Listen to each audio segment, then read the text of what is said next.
Yo, sometimes life calls for a change. Not fake, just different. It'll show you a different way. And right now, I'm on to my different way.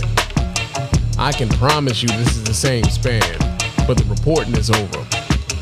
I'd like to welcome you to the Mr. Spann official podcast. Let's go.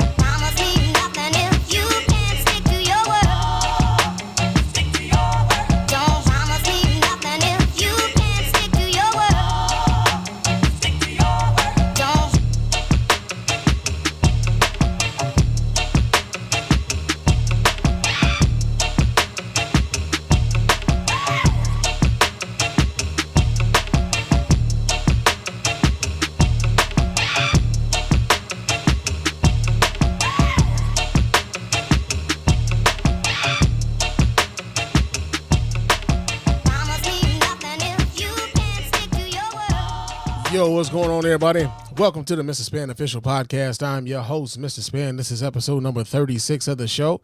And yeah, man, we are back. It's been a week since the last time I talked to y'all, man, and it's been quite an eventful week and kind of a dull week. And at the same time, man, there's not been a lot for me personally going on over the course of the week, of course. I mean, shit, nigga just been going to work. You know what I'm saying?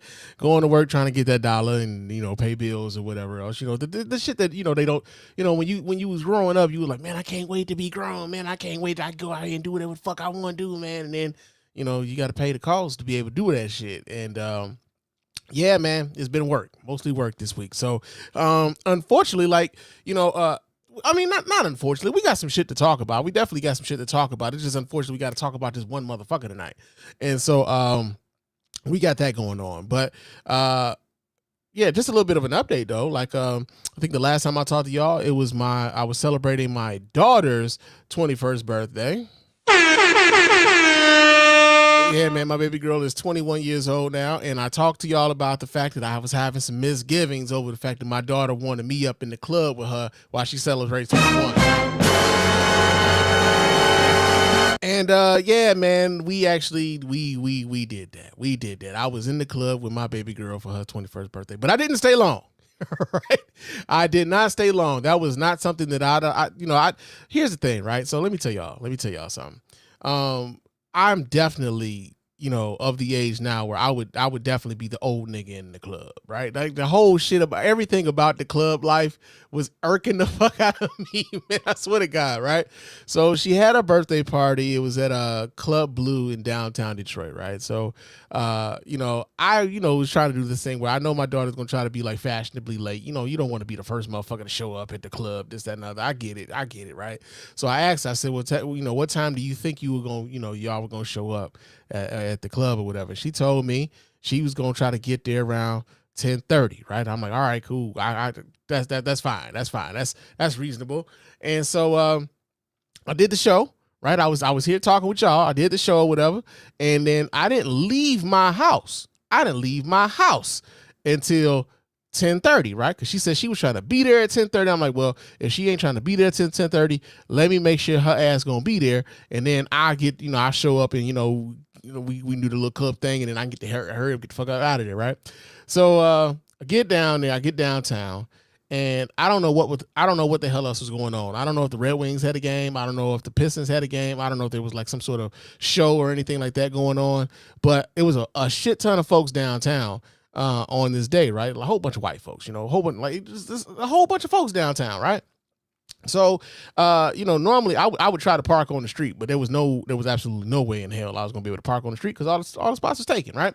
So I ended up having to park my car in one of these little lots downtown. And y'all, you know, for anybody who's been in the Detroit area enough to know, if you got to park in one of those little parking lots downtown, they about to rape you in the pockets, man, because I ended up having to pay $30 to park my goddamn car. $30 to park my car. I ain't had not nan drink yet. I'm already upset, right?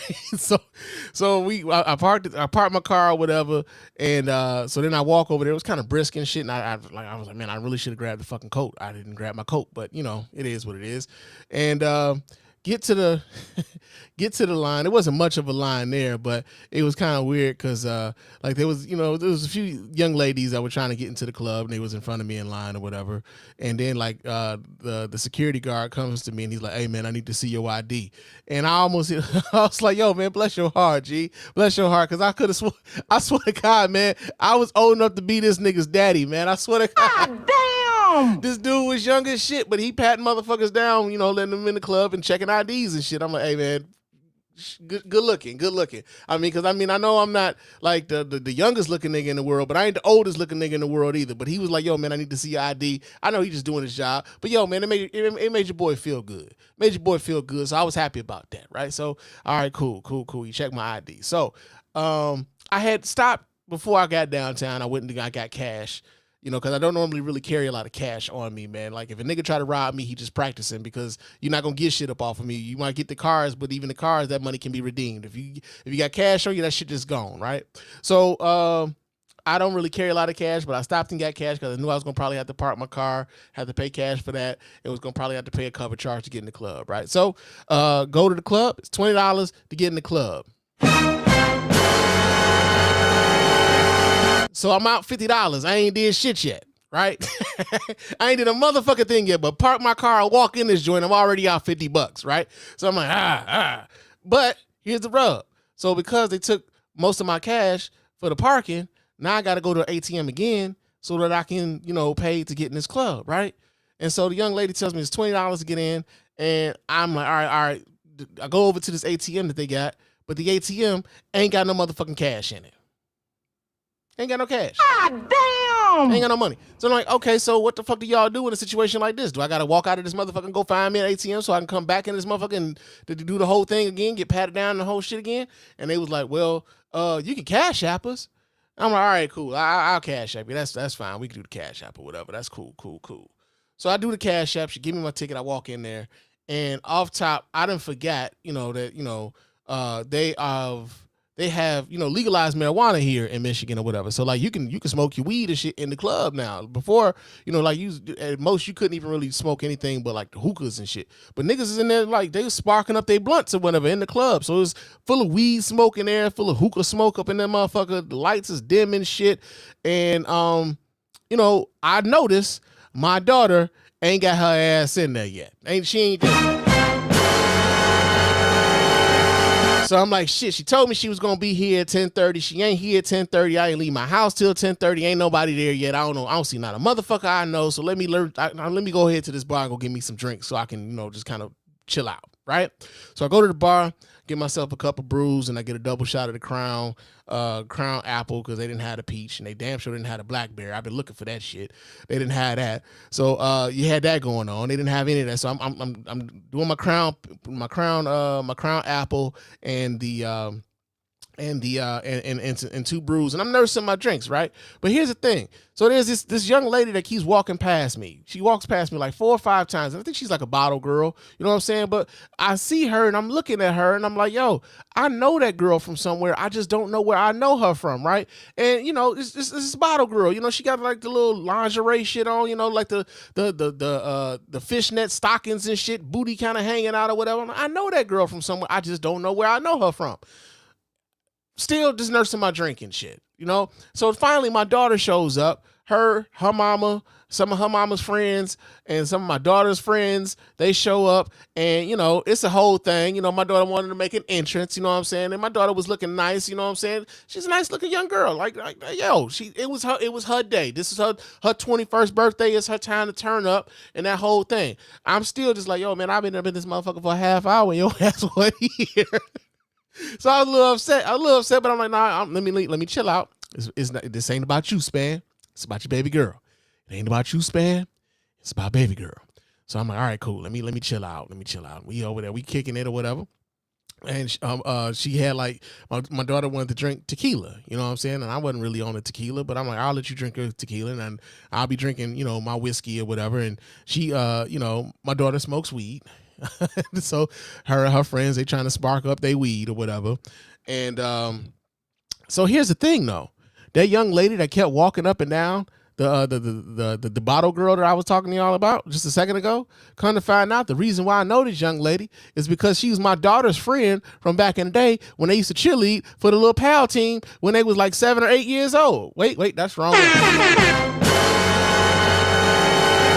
Like, no wonder I know this little girl, because she was my daughter's friend. Now I'm feeling hella awkward because I'm like, this girl got her cheeks out. I ain't supposed to be here, man. I ain't supposed to see this little girl like this. I ain't supposed to know this little girl like this.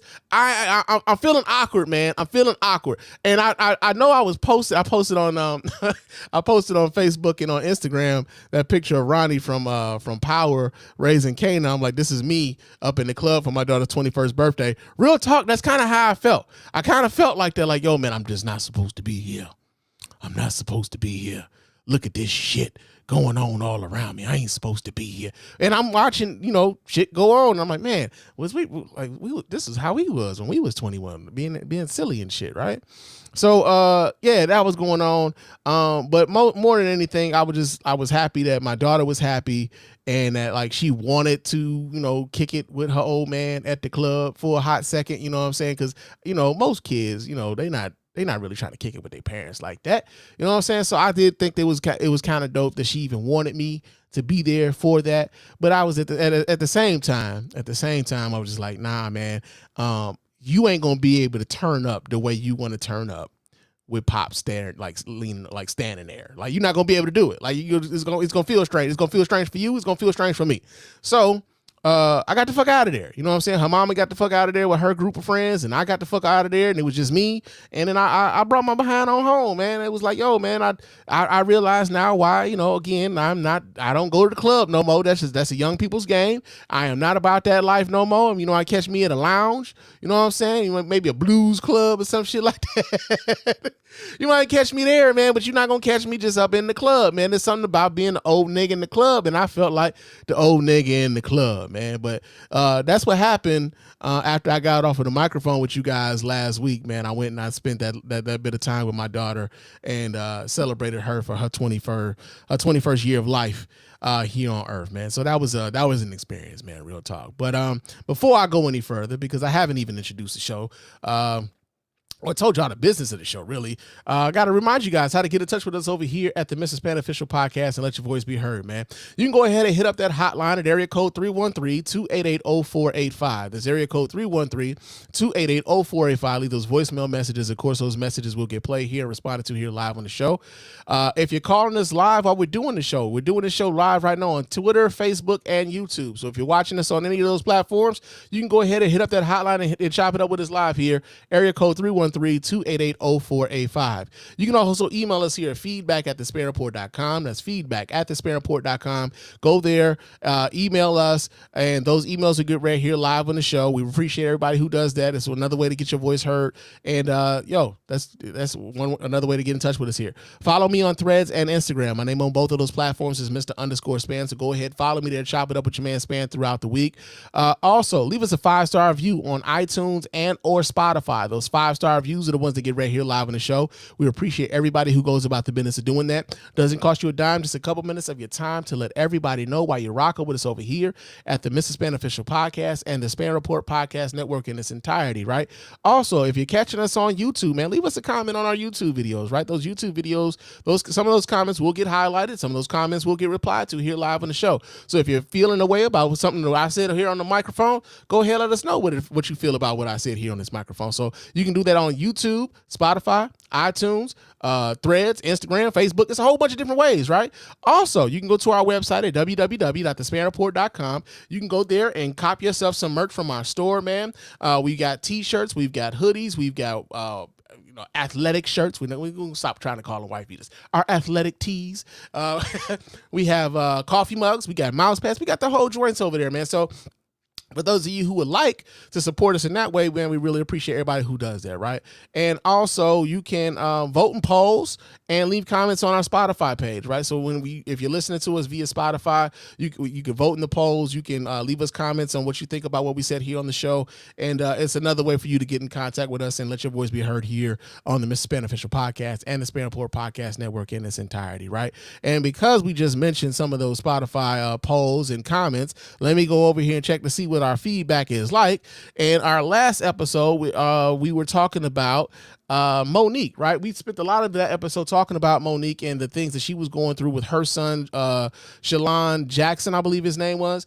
And, just kind of speaking on why celebrity kids, when they do come forward, why we should pay attention, because oftentimes people, because of the parasocial relationships that we have with celebrity, we tend to lean towards believing that celebrity when these kids are the ones that really know these motherfuckers in real life.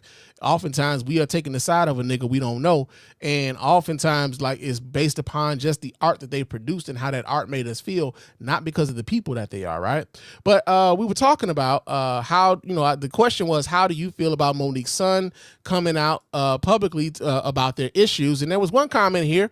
Wallace wrote in to say, I'm tired of all of this shit. Monique likes the attention. Yeah, man. And to some degree, I think there can be some truth to that. I don't know if she likes this sort of attention. Part of the reason why I don't believe that she likes this sort of attention is because usually Monique is on the other side of it, right? Usually Monique is telling us about an injustice that is being done to her, and how we as a community need to rally around her to help right the wrongs that have been done to her.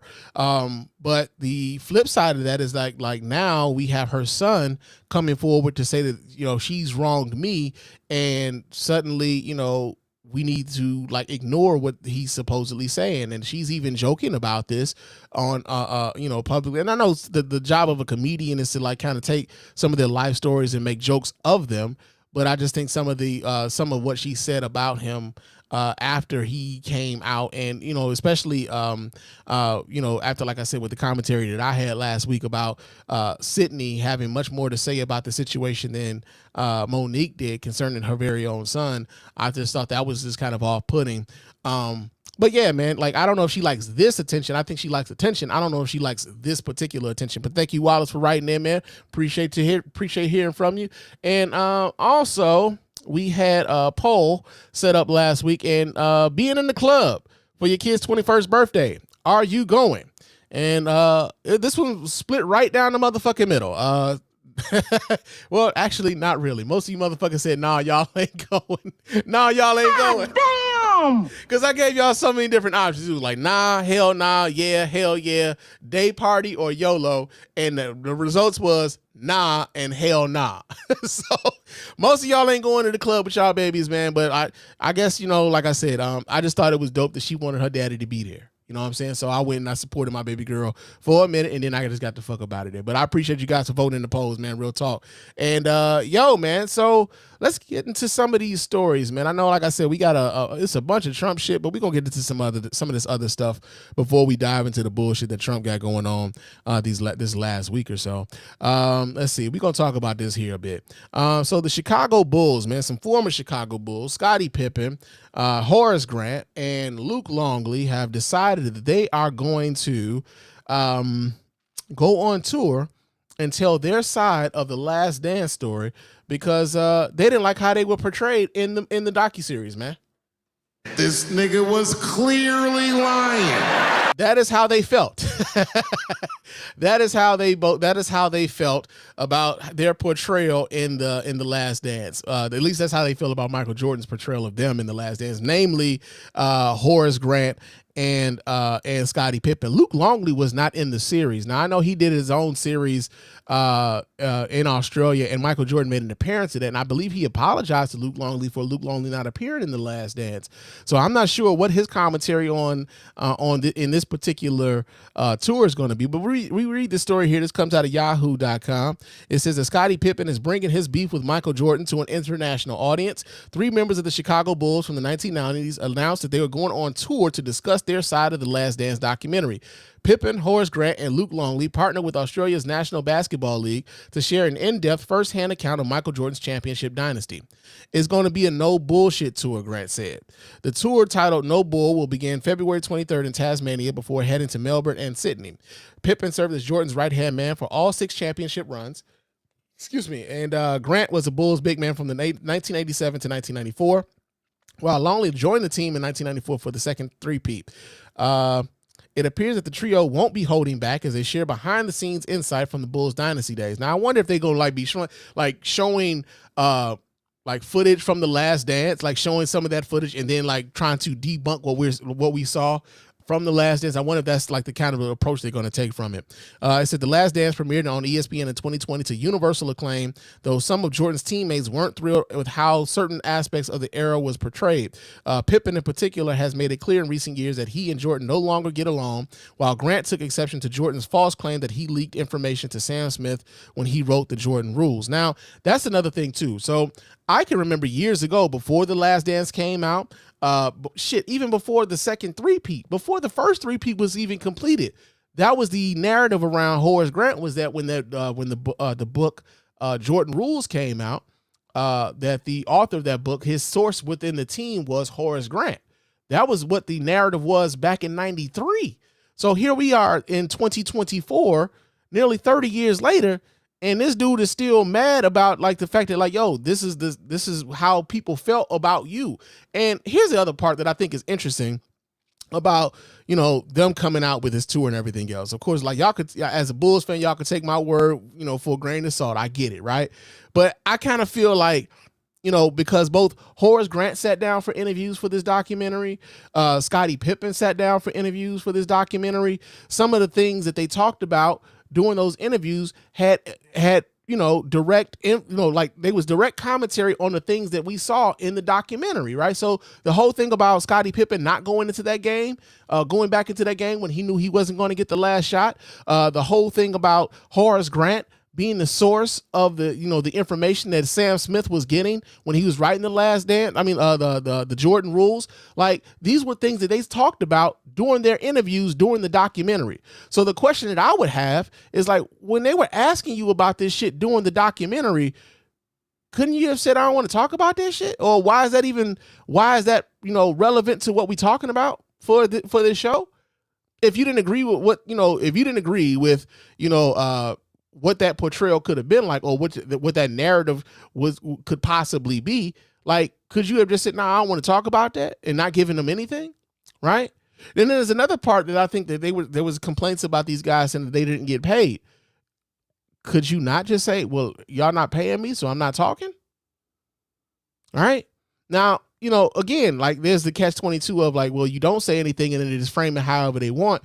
And these dudes are saying that they didn't get paid and they did speak, but they still framed it however they wanted. But it's like, yo, like, I do believe that there was some narrative that, like, there was some things that you said that made you look a certain kind of way. And it wasn't like the documentary did that. You said that shit, right? Like, there were things that y'all said that shit. Y'all did those things. And so I think that, like, for these two guys to be as disgruntled as they are this long afterwards is it's just a bit disheartening to hear them talk about this in that way. And ironically enough, I was kind of perusing like YouTube or whatever, and I saw that Gilbert Arenas had something to say about it. And Gilbert Arenas, to me, like I enjoyed him as a basketball player. Oftentimes, I believe that his commentary is just a bit out there, right? But one of the things I think he said that was apropos, he was like, "Yo, man, don't nobody want to hear y'all complaining about being champions." Right? Y'all sound real crazy when y'all talk about ring culture being the thing that we should all strive for. And here y'all are with 6 rings and 3 rings, or 6 rings and 5 rings. And y'all are crying about what it took for y'all to get them. Nobody wants to hear that shit. And to a large degree, I agree with him. I agree with him in that sense. Like, yo, man, will we know who Scottie Pippen and Horace Grant was had it not been for their participation on those teams that, you know, reached those heights? We wouldn't even know who these dudes are. So, yeah, man, it's going to be interesting to see how they talk about this, because it doesn't really make a whole lot of sense. Now, there's video attached to this. I didn't know that. Let me see if I can pull this video up so you guys can watch right along with me here. Let me do this here. Let me share my screen real quick so you guys can see. And let's do this here. Yeah, let's do this here. Let's see what they're talking about. Well, as if I need to introduce our next 3 guests, but I'll do it because it's polite and it's what you... Oh shit, this video is 8 motherfucking minutes long. Let's see what y'all get to the. Let's get to the shit real quick. We gonna make it real quick out of this. It's about shooting. I think anyone who had the opportunity to experience basketball in the 80s, in the 90s, you were very fortunate to watch a very physical game of basketball. And okay, so they're not really getting to that. Okay, never mind. I'm not. We can just go ahead and pull that down right now. But yeah, man, it's gonna be real interesting to see how they like kind of navigate this going forward, man. But yeah, Horace Grant, Scottie Pippen, Luke Longley, talking about Michael Jordan and The Last Dance 4 years after the shit, man. Just niggas. Yeah, man, niggas. So we got that going on. Now, another story that we had going on that kind of happened this week that I thought was interesting was the fact that there was a young man in Texas, I believe his name is Daryl George, and Daryl George has been going through it at school, man. Daryl George has been wearing dreadlocks, and his school has been suspending him because he refuses to cut off his dreadlocks. Yeah, man. So we get this story here. This comes out of CBS, and hold on a second. Let me see if I can pull this video up. If there's an ad playing, and that sucks. So let me refresh this here because we don't like ads. We don't, and I don't want to show you guys ads unless we getting paid for them. So let's do this. Let me share this particular tab here, and let's do that, and let's see what they talking about. Well, we gonna do this. We gonna mute that ad until the damn video plays. That's what we gonna do. All righty. So it looks like the cast of the bootleg Living Single is on here. Yeah. And this is a pretty long ad to just watch a video. I fucking hate ads, man. I do. I pay to watch less of them. Oh, man. All right, so let's unmute this. East of Houston. And let's see what they're talking about. Legally suspended 18-year-old Daryl George over the length of his locks hairstyle. The district asked the judge to clarify the Texas Crown Act, which bans race-based hair discrimination. Superintendent Dr. Poole has maintained the law does not specifically mention length, but State Rep. Jolanda Jones says locks have length, having length is inferred within the culture of the Crown Act. I believe the Crown Act is good because it was filed to protect kids who were being discriminated against in Barbers Hill ISD. The fact that the judge in Barbers Hill misinterpreted it, and I'm not going to even say they have a bad intent. You know, I'm going to say they don't have any cultural competence, and that's why they didn't understand it. The spokesperson for the family said the young man, George, had tears in his eyes as they'd left the courtroom. The family's attorney says they intend to appeal the ruling. Yeah, so Norfolk Southern told officials. Yeah, so like the idea of the Crown Act, and that I believe that was federal legislation as well. I don't think that's like limited to what goes on in the states. But the whole premise of the Crown Act is so that like schools couldn't discriminate against cultural representations of how people wore their hair, right? And so oftentimes we found that black hairstyles have often been deemed unprofessional and unkempt, right? And that we've had to kind of conform to what the Eurocentric aesthetic is to be professional, right?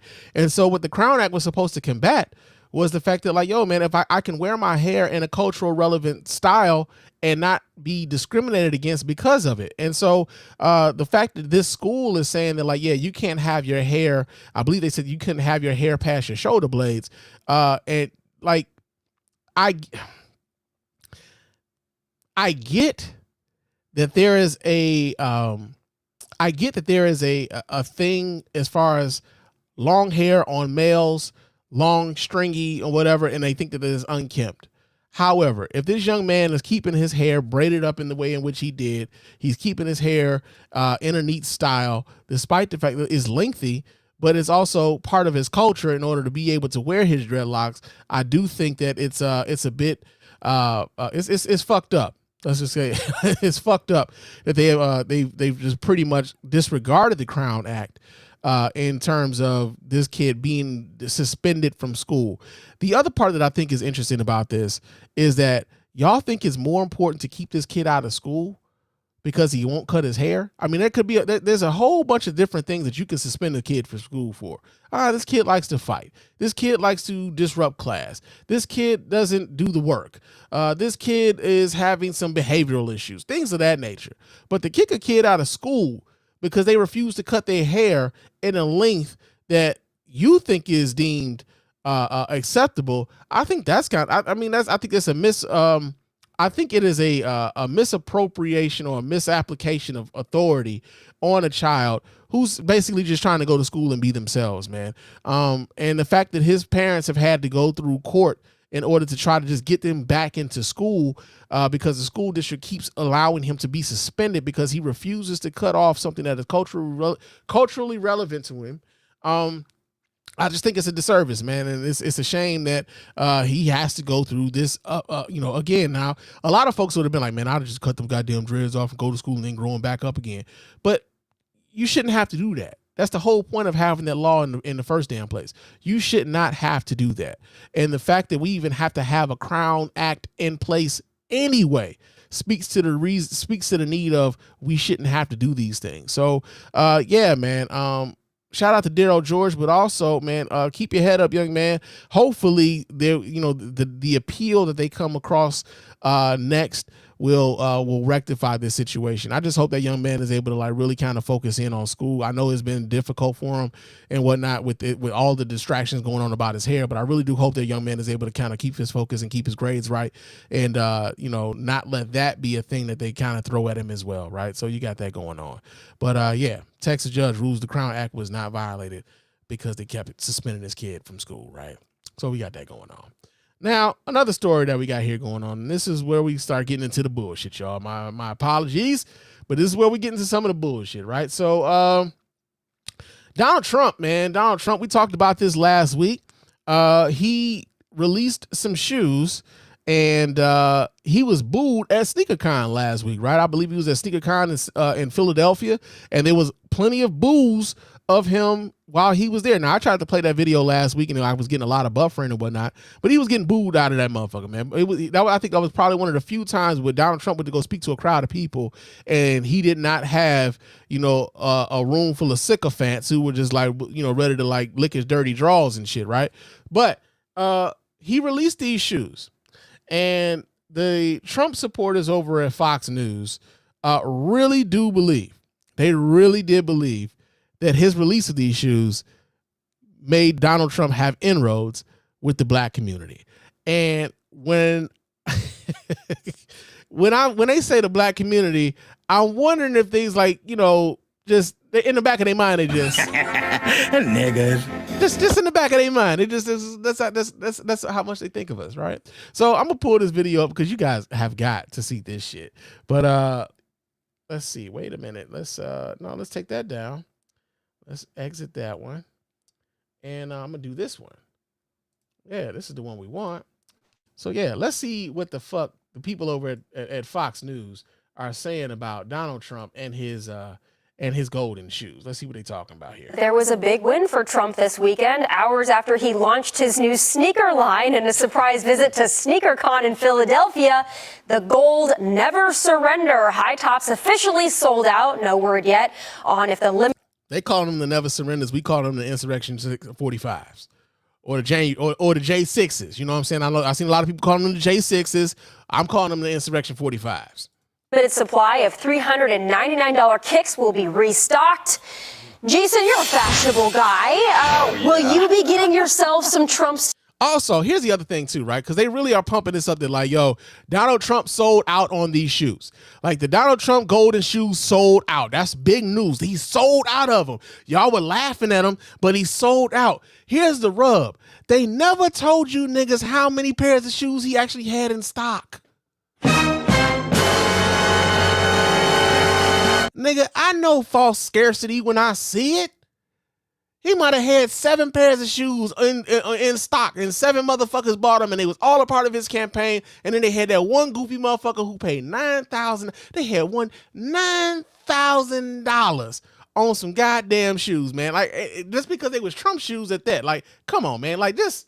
God damn. him. Come on, be for real, bro. Be for real. But yeah, let's go. Let's let these people talk some more though. Sneakers, bright gold, so you can blend in Not here in at the that streets. price. Holy cow. You can get them in POTUS white or T-red. They are definitely a collectible item. You know what drives the Democrats nuts? Donald Trump does so well with blue-collar workers. Those truckers that are saying, hey, we're not going to deliver to New York City, that's the heart and soul of the Trump movement. And Democrats can't stand it. They don't understand it. They don't like it, but they try to fight back with these stupid op-eds that make no sense. Yeah, again, Raymond, warping America. And here's the other part, right? Blue collar America. These people, all of these folks, none of these folks are blue collar people. And it's weird how they always try to act as though they connect with the blue collar worker and the blue collar people. And because there's going to be another video I'm going to play later. But it's weird how they try to make themselves out as though they have the pulse of the people, the blue collar worker. It's weird how they try to have that connection. American politics, mega bad. You know, Dark Brandon has told us that time and time again, mega bad.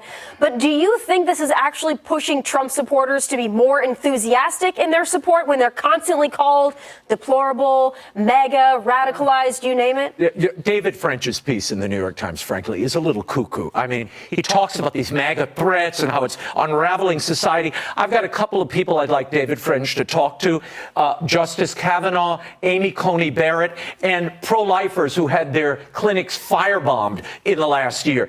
I mean, this is completely unhinged. Look, there's a lot of violence happening in America, but to try to somehow throw all of that at Donald Trump's feet, even with those gold high tops, I think this is a bridge too far. But look, every time they try to say Trump, they try to stop him at a trial, or they try to throw all of this, sludge at him, he somehow survives, So here's the other part, right? They say they're trying to throw all this stuff at Trump and somehow he survives. Yo, real talk. You don't get indicted for stealing classified documents unless, of course, you stole classified documents. Have any of y'all ever gotten an indictment for having some shit at y'all house that y'all wasn't supposed to have? Have any of y'all ever had that shit happen to you? Ain't never happened to me. Have any of y'all ever had somebody indict you for trying to overturn an election? Because I swear to God, that's never happened to me. I ain't never been indicted for nothing like that. Never happened to me. Have any of y'all ever had that happen to you? How about, have y'all ever tried to inflate the amount that y'all houses was worth? You know what I'm saying? Not to I got say for instance, you got a 3-bedroom, 1.5 bedroom, 3-bedroom, 1.5 bath house, and it's about 1,300 square feet or some shit like that. And it probably sold for about $250,000, right? Did you try to tell the people when you were selling the house for tax purposes that your house really was 5 bedrooms, 2.5 baths, 3,500 square feet to inflate the value of it? Have you ever done some shit like that? Because that's the shit that I think that Trump is getting, that's what the fuck he going to court for. So when they try to act as though these are things that we could all relate to, it's like, no, nigga, I can't relate to none of that shit y'all talking about. I've never done any of that shit. I don't know anybody who's ever done any of that shit. Trump's done that shit, and that's why his ass is in court. must drive his opponents crazy, because even the sneaker thing, I was on social media last night. Very interesting, as you see black support eroding from Joe Biden. This is connecting with black America because they love sneakers. They're into sneakers. They love this is a big deal, certainly in the inner city. So when you have Trump roll out his sneaker line, they're like, wait a minute, this is cool. He's reaching them on a level that defies and is above politics. The culture always trumps politics. And Trump understands culture like no politician I've ever seen. Hey, how many brothers do y'all think this nigga really knows? Like, just looking at him. How many brothers do y'all think this motherfucker really knows? I was on social media and it was a thing. Like Trump, he really connects with the blacks on a cultural level, because the blacks love sneakers. Like, hey, bro, if you think that because this goofy motherfucker, this orange motherfucker, released some shoes that were gaudy gold, and that because black people like sneakers, that they're gonna, you know what? Trump came out with some shoes, I'm voting for that motherfucker. I got a bridge to sell you, bro. I got a stockpile of magic beans in my basement I'm trying to get rid of. If you believe that shit, you need to come over here and get these magic beans, bro. I swear to you, they will grow like they would grow the most magical motherfucking like shrooms you've ever seen, man. Real talk. If you believe that, then I got these beans, man. And I swear to God, you're gonna love them, right? They think we stupid. Republicans think that black voters are stupid. This is what they think of you. That if Donald Trump could just put on some golden shoes, the blacks are gonna come around and say, hey, Donald Trump gets us as a culture. Donald Trump gets us as a community. He got gold shoes and we gotta have them. And I'm gonna vote for him. Get all the way the fuck up out of here, man. This I'm saying, like, this is what he thinks those shoes is gonna do. Yeah. What happened to your shaft? There is powerful niggardry at work here. This is what he thinks those shoes is going to do for the black community as far as voting for Trump is concerned. Like, this is the crazy disconnect that a lot of these people have with the average, not even just the average American, especially the average black American, though. Question for you on that point, though. Yeah. Will the people that are excited about the sneakers and excited about Donald Trump, will that translate into them going out and voting for Donald Trump? Well, anybody willing to put $400 down for a pair of sneakers? Yeah, I think that's commitment and love. But here's the other thing too, right? Here's the other thing too. Because here's the other thing that here's the thing that like on a very thin line, where I think he might be making a connection. Very thin line. Follow me here. Y'all remember when LeVar Ball came out with the Triple B Lonzo ZO2s a few years ago, and he came out with the motherfuckers for like I think they were like $400. It was $400, right? And you had some people who were like, real big LeVar Ball fans. Not even so much fans of Lonzo. They were LeVar Ball fans because here's a black father who was like really gung ho about his sons, and we need to support black fatherhood, and y'all some haters, man, all this other shit. And the ZO2s came out, and Lonzo Ball's career ain't been the same because Lonzo Ball's shoes was tearing the fuck up, and we know that they would like outsource. They outsourced them. I think it was from Skechers who was making the shits, and man, Lonzo Ball was like, he was really out here, selling them, right? $400 because y'all pay for quality and all of that. Never lost, all that shit, right? There's the same level of hubris. To some degree, there's the same level of hubris for some niggas, right? For some, not all of us. And we got to really just kind of, Who are these niggas? We need to stay away from these niggas. We need to stay away from these niggas, but there's some niggas, man. Just some. And I think, that's what I think he thinks the rest of us is on that LeVar Ball shit. On that, man, we got to pay for quality, this, that, and the other, and we really supporting the cause of LeVar Ball and all this, the overly bombastic sort of shit that LeVar Ball was about. You know what I'm saying? And did anybody even get them goddamn shoes? Did anybody get they Triple Bs, man, they ZO2s? Did anybody get those? You know what I'm saying? Like, I know some motherfuckers ordered them, but they actually receive them? Because I ain't seen them bitches in the wild ever. Like, not never. I ain't not never have I seen them motherfuckers out in the wild.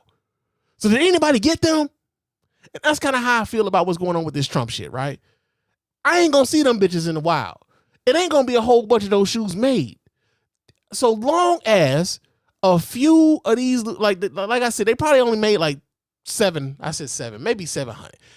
He's got enough people in the Trump coalition who will buy that just because it's something that's like associated with Trump, right? Because even though we might not necessarily like it, there's a contingent of folks who are totally devoted to that sumbitch, right? Totally devoted to him. So whatever the fuck he got going on, they all about it.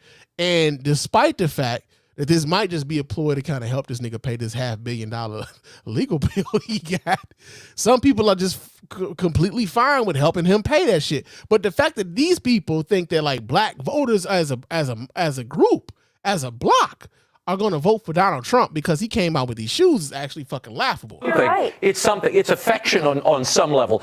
I don't think this is just for collectors. It's for people who want Donald Trump brand sneakers. again, he's connecting on a different level. And I that. hope he brings new voters into the fold, though, because I have a feeling the people that are going to go buy the $400 sneakers were probably going to vote for Trump anyway. So that's my concern. How? Dude is like, he's really bought in on that Trump shit though. Like let me pull this back real quick. Look on his face as she's talking to him. Like, he's shocked that she doesn't even fucking like, she's like, hey man, look, I don't think that like the people who are buying these shoes are gonna like just go out here and vote for Trump. I think the people who are buying these shoes are people who are already in the Trump. And he's like, oh no, bitch, you are really fucking up my point of view right now. Like, the look on his face, like, this goofy motherfucker, man. But yeah, man. So Trump sold out of the shoes. He sold out of the shoes. I don't believe that they really had a large stock of those shoes to begin with.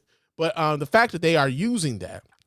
The fact that they are using that as a reason why black voters are going to be supporting Trump going forward, I think it is an affront to the black community as a voting bloc. It shows just how little they think of us as a voting bloc. And for anybody who is black, who is considering voting for Trump, here's what they think about you. Not much.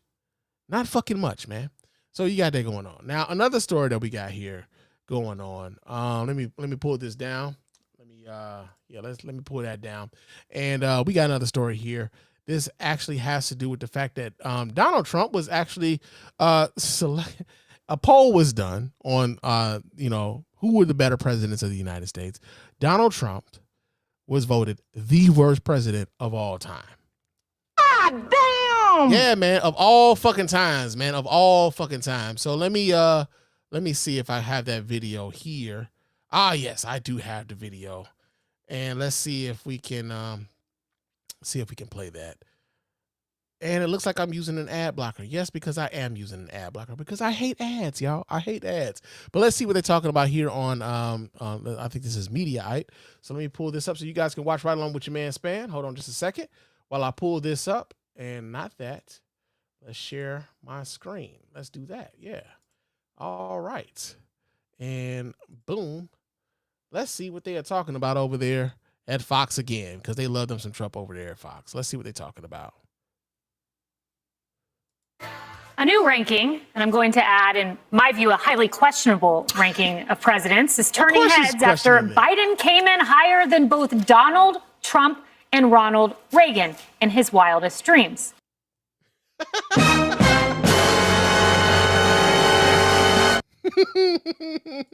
The survey was done by the Presidential Greatness Project, who claim to be the foremost organization of social science experts in presidential politics. Here's the thing: if they had put Donald Trump above Joe Biden or Barack Obama or anyone else, I think they would, like, she's saying so-called. It wouldn't be so-called. They would like, oh yeah, they are a very credible organization, and we really do value their opinion and their methodology and how they came up with the results of this poll. But of course they're not going to say that because they don't like the results of the motherfucking poll at this moment. They may be the foremost example of the disconnect between ivory tower academia and real people. That aside, Abe Lincoln ranked. So remember, I said something earlier about this. She's talking about ivory tower, academia, and the regular American person, right? And they alluded to something about that when they were talking about the Trump shoes and, how truckers and all this other shit they were talking about when they were going to buy the Trump sneakers and all this other shit. Keep in mind, that was Kayleigh McEnany. Kayleigh McEnany was the former press secretary for Donald Trump while he was president of the United States, right? She also used to be a CNN correspondent, Republican, conservative correspondent while she was on CNN before she got, pulled into the Trump administration, right? But she's a Harvard fucking graduate. Harvard. She went to Harvard. You don't get no more motherfucking ivory tower than fucking Harvard, man. That's the rub. Like, these people be acting as though, like, yo, they don't also represent the ivory tower. They do.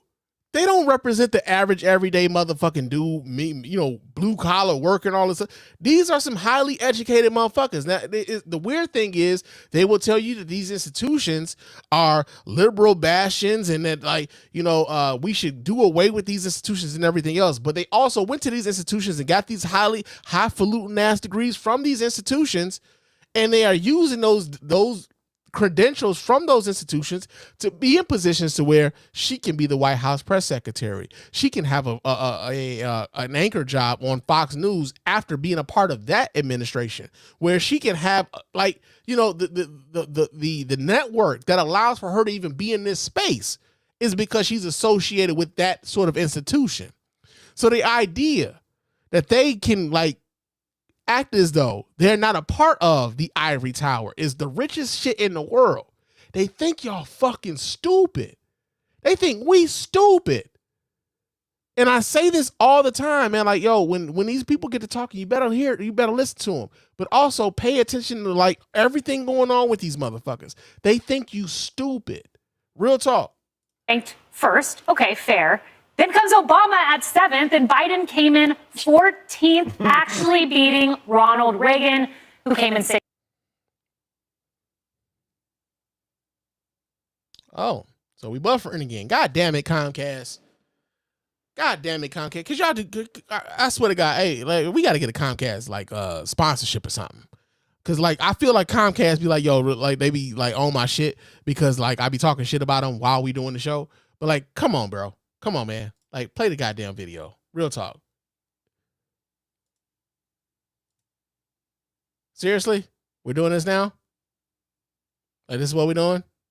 Are these They are the ivory tower elites who in no way represent the view of the American people. No, but it also goes to show you, though, how history can be written and some of it can be built off a lie as well. But no, this list is bogus. Everyone knows that, Obama's not that high. He was a terrible president. But I think on this president, sorry. In what world was Obama a terrible president? The man came in and it was a goddamn a global recession. It was the auto industry was in shambles. The housing industry was kaput. Obama put this motherfucking country back on its goddamn feet. What the fuck are you talking? As a matter of fact, when Donald Trump became president, the economy was motherfucking humming. And then Donald Trump actually was coasting off of the economy that Barack Obama gave him when he came into the presidency. So the idea that Obama was a terrible president, again, while y'all are talking about the ivory tower and those people who are disconnected from the American people, as a blue-collar worker, my motherfucking self, fuck you. And whatever the fuck it is you're talking about, because you're not making any sense right now. I think this is just my thought bubbles. You don't want to know what goes on in here. It's a lot. But I think on this President's Day, we're reminded that the president's not supposed to have this much power. The Constitution actually granted limited authority to the president. It was that way until really the 1930s. So interestingly, that you would say the presidency is not supposed to have this much power. Because Donald Trump wants more of that power. Donald Trump wants to be a dictator when he comes into the office again. So the idea that the presidency is not supposed to have this much power, and yet the guy that you guys support wants more of it, again, speaks to that disconnect that y'all have with the American people, and also the idea that y'all think that the vast majority of us are stupid. They think we fucking stupid, man. I hope that we actually go back to a system of government where the president has less power, where we can decentralize the government and go back to a time where the people hold the power and not the people in charge, where we the people, not our elite leaders. And I saw this disconnect so much at Harvard Law School, where you had these scholars, and these are scholars from both the right and the left. I saw this disconnect at Harvard Law School. Again, she's talking about ivory towers. I saw this disconnect at Harvard Law School. You were there. You were fucking there, ma'am. Come the fuck on. But I was there in 2016, 2015, and it was so different than the feeling you got on the ground among the American people ahead of Trump's election. Yeah. So let's talk reality. Let's bring in Gallup, Joe Concha. During President Joe Biden's third full year in office, spanning January 2023 to January 19th, an average of 39.8% of Americans approved of his job performance among prior presidents in the Gallup polling era who were elected to their first term. Only Jimmy Carter fared worse. Jimmy Carter, I believe, was the last one-term Democratic president, right? That's right. God willing. There you go, ladies. Get him out. But you guys may have seen me come from the green. Hey, guess what, y'all? Donald Trump was the last Republican one-term president, y'all. I mean, so if we go crack jokes, man, let's crack the jokes both ways. You know what I'm saying? Let's crack them both ways, baby. I remember walking in here very gingerly because I broke 2 ribs laughing so hard after seeing these rankings. You're telling me Ronald Reagan, who brought us peace and prosperity, inherited a mess out of Carter, and also gave us the Iran-Contra and the influx of crack cocaine throughout the urban American landscape. That guy, Ronald Reagan. Also the guy who was pretty much pro gun control too. Like I remember when, well, not necessarily I remember, but I read somewhere that that Ronald Reagan was he was one of those people who was for gun control, especially when it came to the Black Panthers back in the 1960s and whatnot, where he signed into law the Mulford Act. I believe it was 1967 where he signed in the Mulford Act, where they pretty much took guns out of the hands of the Black Panthers because the Black Panthers studied the law and found out that you could have a loaded long gun in public spaces. And so when they figured out that the Black Panthers were patrolling neighborhoods while the police were brutalizing black people, and the Black Panthers, pretty much were trying to bring an end to that shit, the Republicans, led by one Ronald Reagan, was very much in favor of gun control, the NRA too, and taking guns out of the hands of black folks. That Ronald Reagan. So, like, again, when they start talking this shit about who Ronald Reagan was or who the Republicans are and what they represent, I want you motherfuckers to understand, they think you stupid. They think you don't know shit. Ronald Reagan also ran on the idea that black people were the vast majority of the people who were the recipients of welfare. He won in 1980, basically running on the idea of the welfare queen, of a lady who I believe in, I'm forgetting her name at the moment, where he talked about her having many different aliases, how she was, I think it says she had like 5 different, public assistance accounts, and she was showing up to court in fur coats and all these other things. But the vast majority of people who were on public assistance were white folks. But they made black people the face of public assistance. Ronald Reagan ran on that. So I want people to understand that when these people talk about, the disconnect, the idea that, black voters are, or better yet, that the Republican Party is connected to voters, blue collar voters, or like just regular folks in general, right? Because I know a lot of white folks get mixed up in this bullshit too. But the blue collar worker, usually when they're talking about the blue collar worker, they're talking about white voters. Despite the fact that there's a lot of black people who are blue collar workers. If you work at a plant, an auto plant, you're a blue collar worker. There's a lot of black folks who work there. A lot of Hispanic people who work there. If you're working if you're working for the garbage department or like the sanitation department, there's a lot of black people who work there, a lot of white people who work there. There's a lot of Hispanic people who work there. They are disconnected, and then it is weird in how they try to frame it as though, because again, they went to these Ivy League schools too, that they're connected to the regular folk. It's bullshit. It's always been bullshit. Real talk. His administration brought down the friggin' Soviet Union, that he ranks lower than Joe Biden, who gives high food prices, high gas prices, an open border, educational test scores at a 30-year low. The world seems like it's on fire because it is, and all the crime we've talked about in major cities. You're going to rank him above Reagan? I mean, this is the best unintentional comedy out there, and it hurts, literally. It does. Emily. Yeah, and also notice the diversity on this panel. Notice the diversity on the panel. Do you see any black people on this panel? Do you see any? Do you see any white people? I mean, Hispanic people on this panel? Do you see any Asian people on this panel? This is the lily whitest ass panel on Earth. On Earth, not Earth, Earth. And they're talking about the disconnect between regular America and them. And they can't believe that Donald Trump was voted the worst fucking president in the history of America. I believe the OG Martin Luther King Jr. had something to say about that. And it had a little something. He said a little something like this here. A lot of white folk have demonstrated eloquently that they don't have no sense. They ain't got no sense. Real talk. Real talk. So yeah, man, you got that going on, man. But the white folks are on the Fox News are losing their mind because Donald Trump was ranked the worst motherfucking president in the history of the Republic, right? So we got that going on. Now, that does not mean that because white folks are disconnected, that there aren't some black people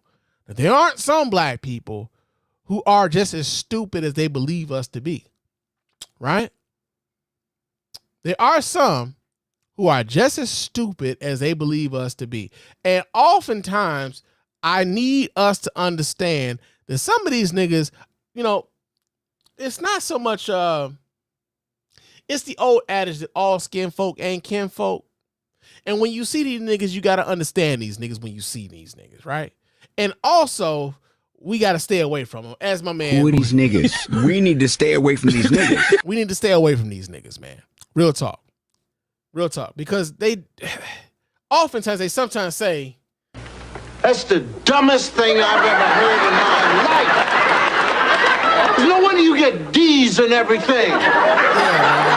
Yeah, man, they disappoint us in that way sometimes, man, real talk. And so one of the people who is disappointing us in that way right now is actually a dude that goes by the name of Byron Donalds, man. So Byron Donalds is a Republican congressman. I believe he comes out of Florida, and that's unfortunate for Florida. But yeah, man, so Byron Donalds had this to say because Donald Trump actually went before a bunch of black conservatives, right? Now, here's the rub. I saw some pictures on Twitter a couple of days ago where like a lot of the black conference for like, there was like the Black Conservative Federation, right? There's this thing called the Black Conservative Federation, and Donald Trump spoke to them over the weekend. But a lot of the people in that crowd were not black. It was a lot of white folks. There's a lot of white folks in the room, man. It was the Black Conservative Federation, but I want, like, from what I saw, and I don't have the pictures in front of me right now, but from what I saw, that room looked about 48 to 50% white. I'm just saying, right? I've seen other like instances where they were like blacks for Trump at like different rallies and shit, and there was not a black person in the booth. It was a bunch of white folks in the booth. You know what I'm saying? You got that going on.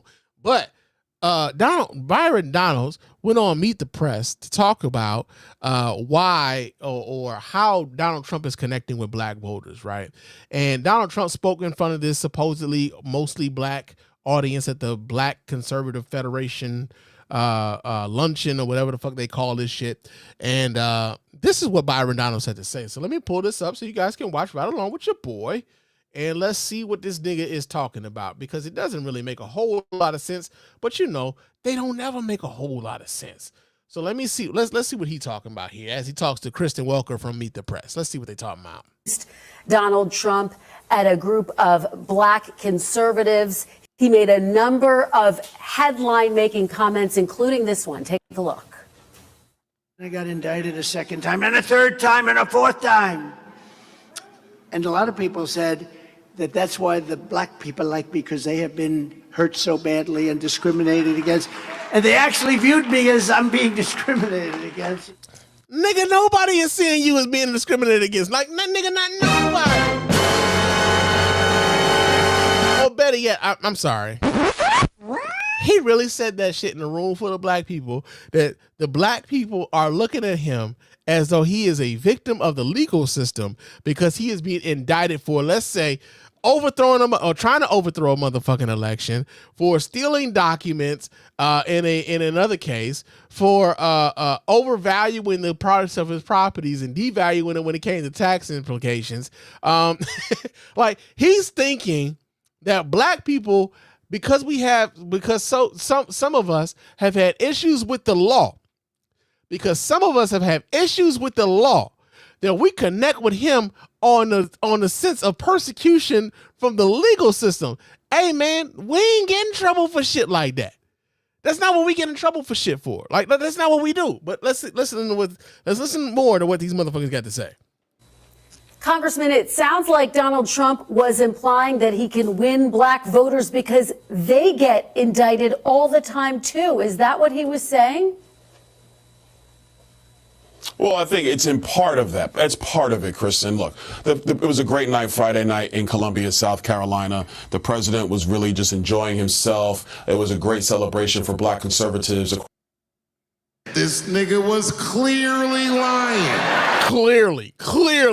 Across our country. But let's be very clear. Our economy is a mess. Our border is completely unsecured. The border. You mean that border, like, you know, so here's the other part, right? So the Democrats and the Republicans came forward with a bipartisan, right? Even in times like this, they came together with a bipartisan border deal. And and Joe Biden was ready to sign that motherfucker into law. And you know who gutted that shit? Donald Trump. Donald Trump gutted that shit, man. Donald Trump gutted it, and the reason why he gutted it, he was like, yo, because it was going to be too beneficial to the other side of the motherfucking aisle. Nigga! So the fact that this goofy motherfucker right now is on national television talking about we got a border that's out of control, and meanwhile there was legislation that they could have passed and didn't because they thought it was going to help Democrats. Come on, bruh. They think we fucking stupid, man. They think we fucking stupid. Oh, damn. Come on, YouTube. Don't do me like this, baby. things are causes of major concerns for black voters. Like, are we really doing this right now? We are really doing this right now. Okay, let's do this here. Let me back up and let's see if it plays some more. I might have to buy a new computer or some shit, because Jesus Christ.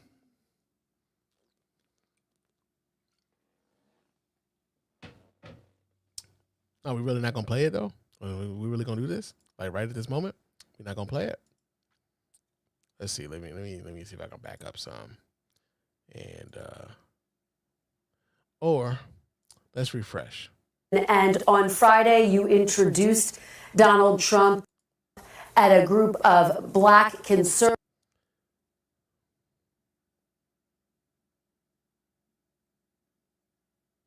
Well, all right. For whatever reason, this video decides it just wants to buffer the fuck and buffer to oblivion.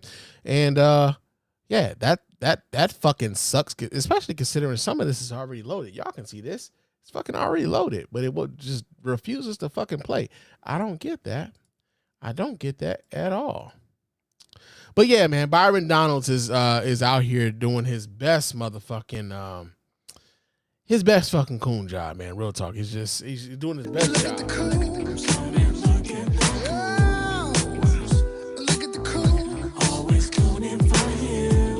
All right, but yeah, man, that's Byron Donalds. But here's the thing, and I think let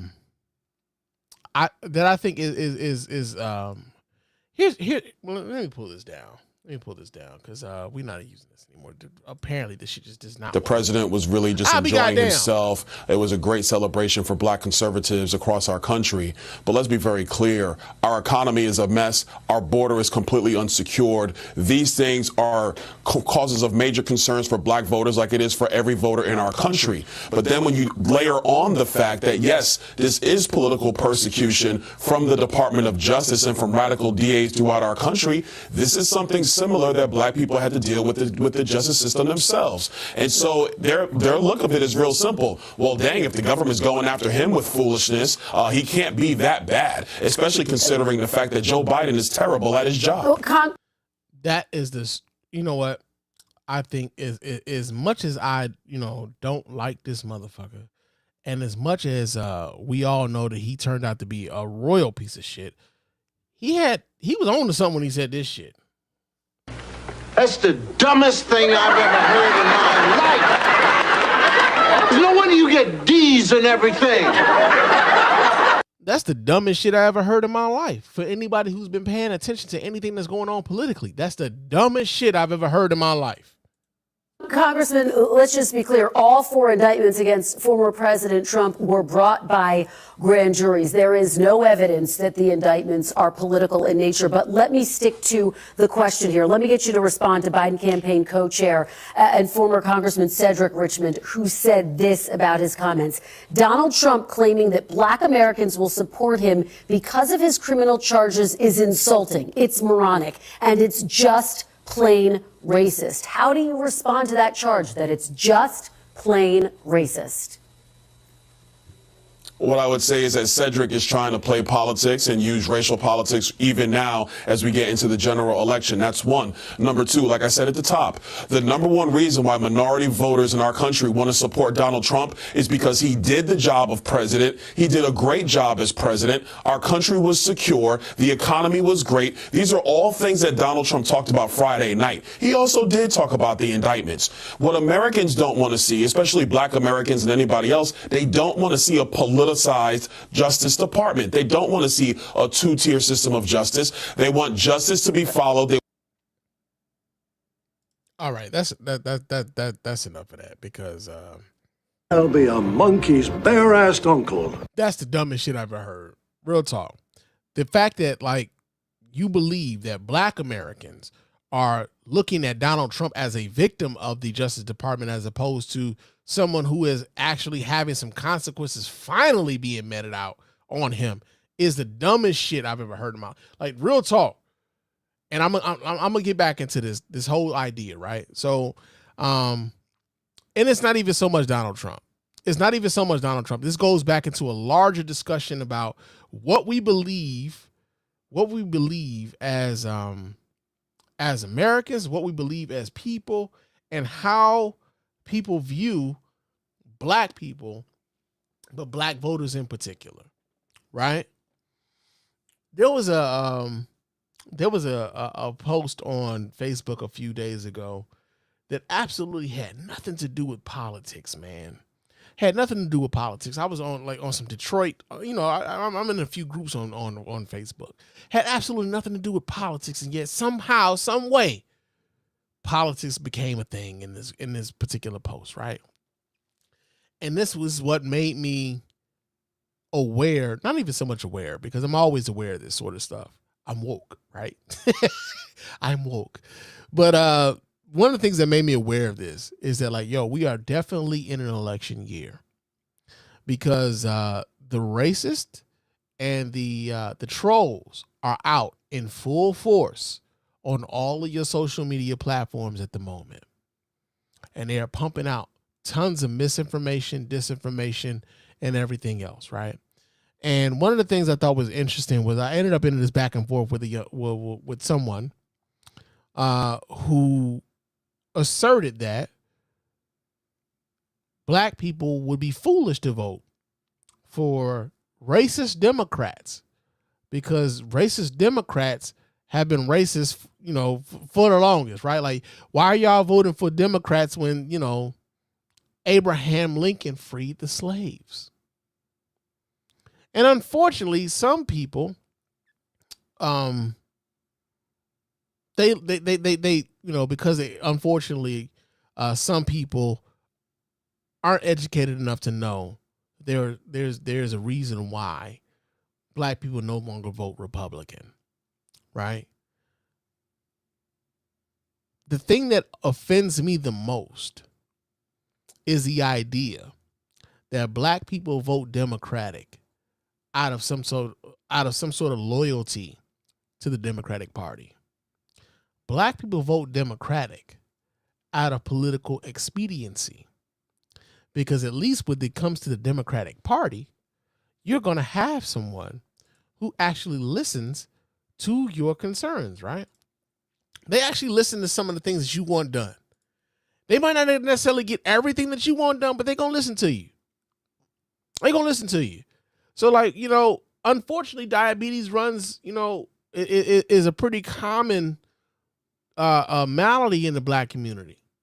There's a lot of Black people who will benefit from the fact that insulin is now being capped at $35. They weren't getting that sort of they were being priced out of their treatment because insulin prices were rising. There's a lot of people, black people, who are going to get some of those infrastructure jobs that are now being generated from that infrastructure bill.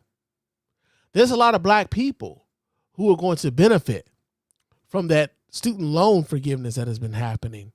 Despite the fact that everybody's student loans haven't been forgiven, there's a lot of black people whose student loans have been forgiven. Right? I'm not one of them. I don't qualify. But I'll be damned if I hate on somebody else who does qualify for that said student loan forgiveness. Right? So one of the things that I think is interesting is that, like, yo, there's this thing that, like, Republicans like to say, or better yet, not even so much Republicans. There's this thing that, like, a lot of the people who would be GOP voters who are also black, who would say, like, yo, man, we ain't getting no tangibles, right? We don't get the tangibles. The Republican Party, like the Democratic Party, are taking our votes for granted. They ain't really doing nothing specifically for black people. And because they're not doing anything specifically for black people, despite the fact that some of these policies help the black people disproportionately, because it doesn't say this is the black so-and-so. You got those folks who are like, man, I'm looking for tangibles. I need reparations, man. I need something specifically for my community, right? The funny thing about that is that many of the people who are saying shit like that are often, like, they'll tell you to vote for somebody like Trump. They'll tell you to vote for somebody like Robert Kennedy Jr. They'll tell you to vote for some sort of third party candidate whom we don't really know a whole hell of a lot about, who has a snowball's chance in hell in winning. And what we really know, if you're paying any attention, is that those folks are really just trying to siphon off votes from the Democratic candidate so that the Republican candidate wins, right? They think you stupid. But also, when anybody comes at you and they start talking about this idea that the Republican Party is going to bring you any tangibles, I want you guys to recognize that this is what the Republican Party really thinks of you when it comes to giving you any sort of tangibles whatsoever. This is Alabama Senator Tommy Tuberville, right? Now, a lot of the people who are talking about tangibles really be talking about reparations. Talking about reparations. This is what the Republican Party is talking about when it comes to y'all getting y'all tangibles or y'all reparations. The Democratic Party, they have a majority. They could stop this crime today. Some people say, well, they're soft on crime. No, they're not soft on crime. They're pro-crime. They want crime. They want crime because they want to take over what you got. They want to control what you have. They want reparation because they think the people that do the crime are owed that. They're not owed. When he says the people that do the crime are owed that, he's talking about your black ass. He's talking about you. The people that do the crime are the ones that are asking for the reparations. I'm gonna pull that back, and y'all listen to this again. Check this out. Because they think the people that do the crime are owed that. The people that do the crime are owed that. Bullshit is what he said before they bleeped it out. Right? So, understand that they think you stupid. I had a dude that, like, was, who came at me on some bullshit with, I was right, that I had been brainwashed by the Democratic Party because I actually recognized history. And because I was actually able to use history to apply that to what we are seeing today. Right? So it was a white dude who came at your boy, and he talked about, Biden, he talked about the crime bill of 1994. He talked about, Republicans, or better yet, he said MLK was a Republican. And also he said that, like, yo, I remember a great man once saying that He dreamed that his daughters would be able to live based on the content of their character and not the color of their skin. And I had to remind him that Dr. King also said this shit. A lot of white folk have demonstrated eloquently that they don't have no sense.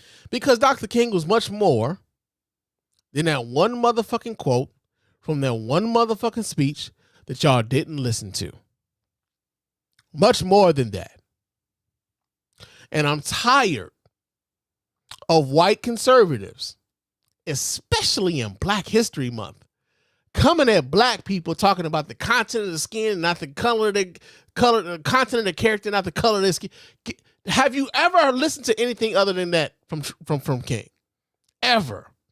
Have you ever listened to the guy, the speech that he gave? Well, not even so much a speech, but where he said he feels as though he's integrated his people into a burning house.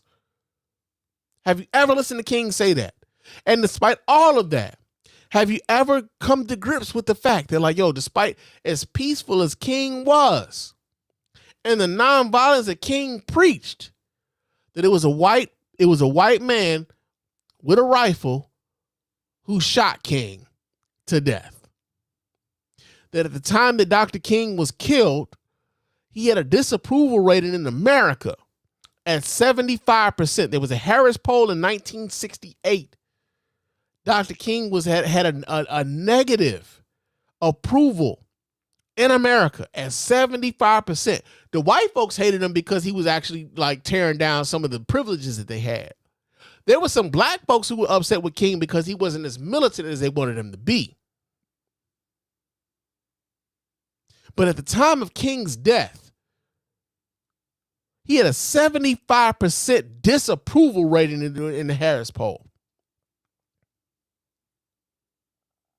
And much of that was, much of that kind of culminated from some of the legislation that he kind of helped bring forth.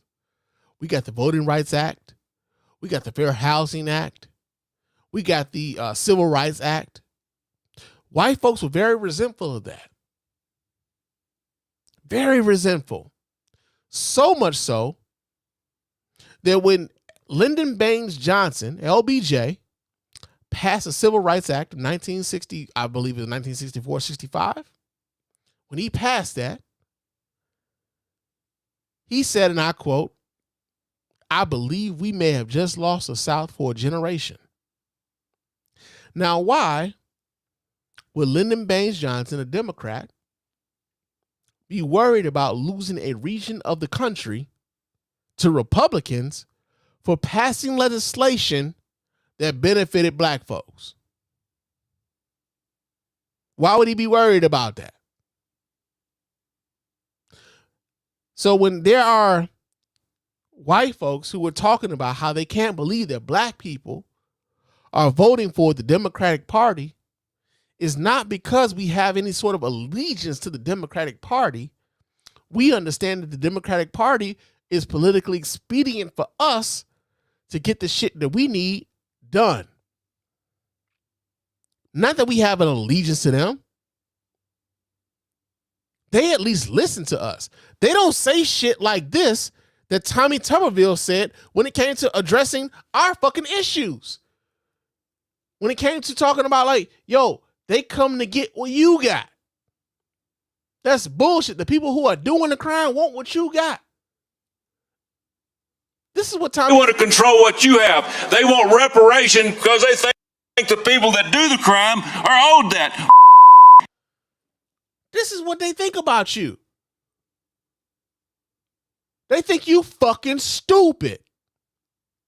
So anytime I see someone like a Byron Donalds, anytime I see someone like a Candace Owens, anytime I see someone like a Tim Scott, anytime I see someone like a Condoleezza Rice, anytime I see someone like a fucking Diamond and Silk, the Hodge twins or whatever the fuck else, I understand that they are on the grift too. They get paid to say that sort of shit. The rest of us have to live with these motherfucking policies in these positions.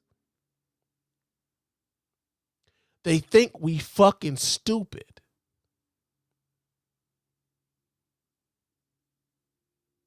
And it's high time for us to let them know that we ain't. Now, again, the person that I was going back and forth with on the Facebook when I was bringing up the fact that, like, yo, you know, there's the Lily White movement of the 1880s, and, you know, there's the Southern strategy of Lee Atwater and Richard Nixon and Barry Goldwater, who were courting the votes of the racist white people in the South. This is how the Republican Party went from having a predominantly black supporter base to the Democratic Party having the black supporter base. It wasn't as if they're just like, yo, the black people was like, yo, black people were Republican. A lot of the first black people who were ever elected to Congress were Republicans. The reason why they aren't now is because those people have given up on the fact, or better yet, given up on black voters outside of a cynical way in which to, like, yo, we could preserve power if we can get just a few of these niggas. If we can get a few of these niggas to get on our, you know, to kind of like ride our train, we be all right. It only takes a few of them.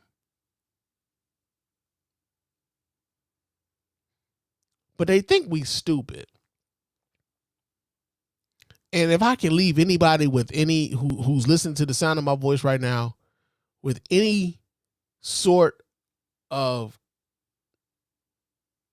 clarity, is that the Republican Party right now is very disingenuous in any sort of outreach that they have for black voters in 2024. Even the person with whom they have as a standard bearer for President of the United States has not only called for the death of the Central Park Five, the exonerated five now, but was also one of those folks in New York who refused to even rent apartments to black people.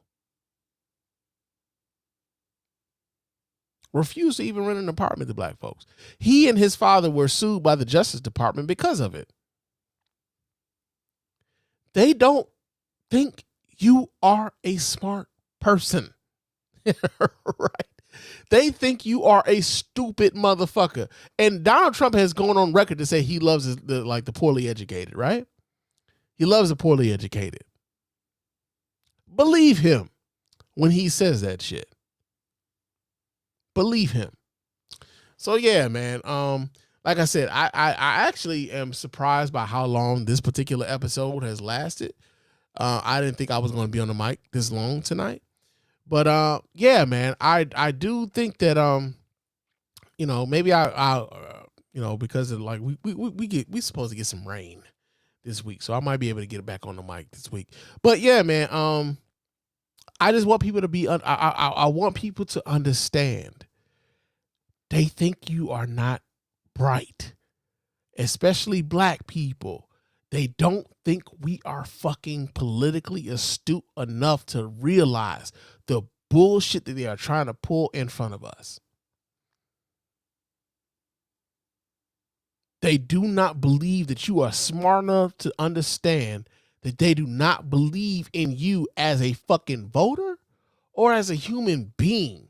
They think you are dumb as shit, that you will be enamored by the trinkets of golden sneakers. Right? So you got that going on, man. Real talk. But it is time for me to get the fuck on up out of here. And I'm going to do that. But of course, before I do that, I got to remind you guys how to get in touch with us over here at the Mrs. Spann Official Podcast and let your voice be heard. Go ahead and hit up that hotline at area code 313-288-0485. That's area code 313-288-0485. Leave us those voicemail messages. Of course, those messages will get played here live on the show and responded to in kind. You can also leave us an email at feedback@thespannreport.com. That's feedback@thespannreport.com. go ahead, leave us those emails. And of course, those emails will get read here and replied to here live on the show. Follow me on Threads and Instagram. My name on both of those platforms is Mr._Spann. So go ahead, follow me there. Chop it up with your man Spann throughout the week. Also, leave us a 5-star review on iTunes and or Spotify. Those 5-star reviews are the ones that get read here live on the show. We really do appreciate everybody who goes about the minutes of doing that. It doesn't cost you a dime, just a couple minutes of your time to let everybody know why you're rocking with us over here at the Mr. Spann Official Podcast and the Spann Report Podcast Network in its entirety. Also, leave us some comments on YouTube, man. Our YouTube comments do get read here and responded to here live on the show. So if you're watching us later on YouTube, or if you're watching like an ancillary video that we post on YouTube, hey, man, leave those comments. We will reply to those comments here live on the show here as well. Also, go to our website at www.thespannreport.com. You can go there. You can visit our store, and you can copy yourself some merch, man. You can get yourself a hoodie, a t-shirt, a coffee mug, a mouse pad. We got a bunch of different things over there in our store, man. We really appreciate everybody who supports us in that way. That does cost you a little bit of it. It costs you a dime. But it also it supports us in helping pay the bills here at the Mr. Spann Official Podcast and the Spann Report Podcast Network. We appreciate everybody who supports us in that way. And also vote in our polls and leave us comments on our Spotify. Man, we appreciate everybody who's listening to us like that. And we appreciate your comments, and we will read those comments, and we will reply to those comments here live on the show, man. Real talk. But, yo, man, I am about to get on up out of here. I will talk to you guys again soon. But until next time, fam, peace.